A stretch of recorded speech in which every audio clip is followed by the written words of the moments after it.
Filmmaker and contributor Josh Seftel has spent the past 2 years at work on an Emmy-nominated online series called The Secret Life of Muslims.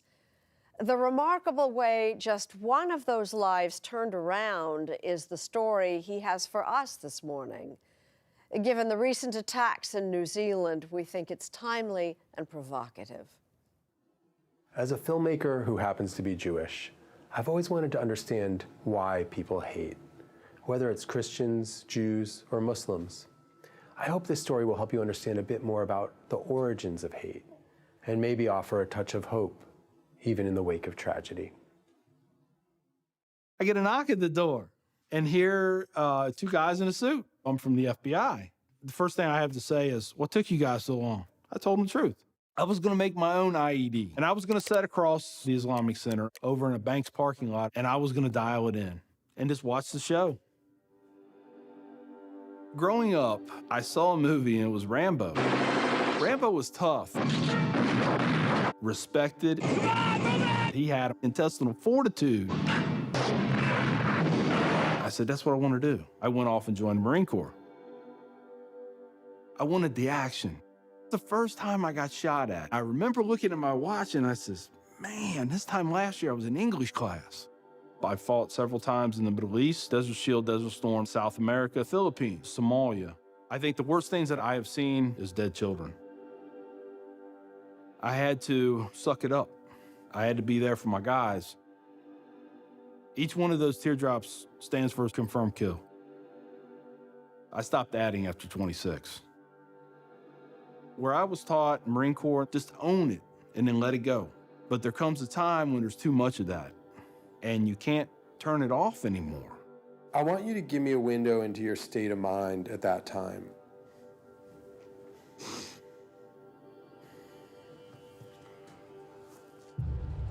One time, my wife and I went to a DSW, and I saw in the distance these two women in black burqas in my store. I cried as I prayed for enough strength to go over there and break both their necks. I was just angry. I was just full of hate, and it just fed off itself. At that point, I was drinking a half-gallon of vodka every 2 days.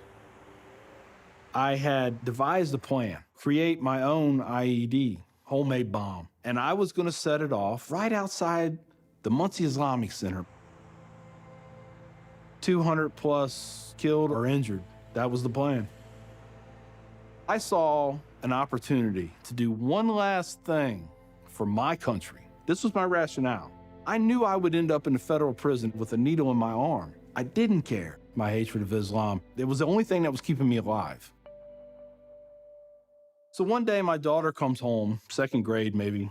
She was telling me about this little boy who sat across from her. His mom came to get him. She said she had scarves on her and she had a dress all the way down to her feet and you couldn't see her on nothing but her eyeballs. At that point, I snapped, started spewing things out of my mouth that should never be said in front of children or anything.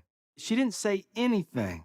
It was the look on her face. I remember my daughter looking at me like I was absolutely the craziest person on the face of the earth. She was my little buddy. Yeah, she used to say we were road dogs.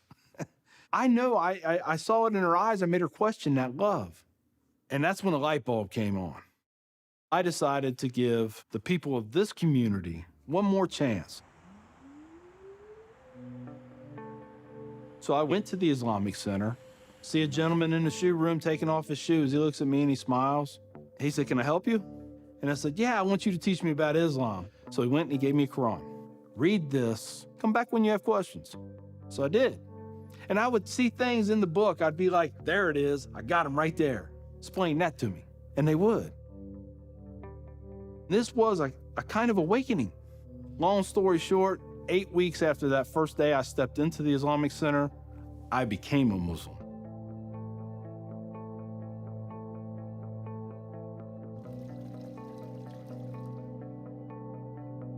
I'm a Muslim, a veteran, and a proud American.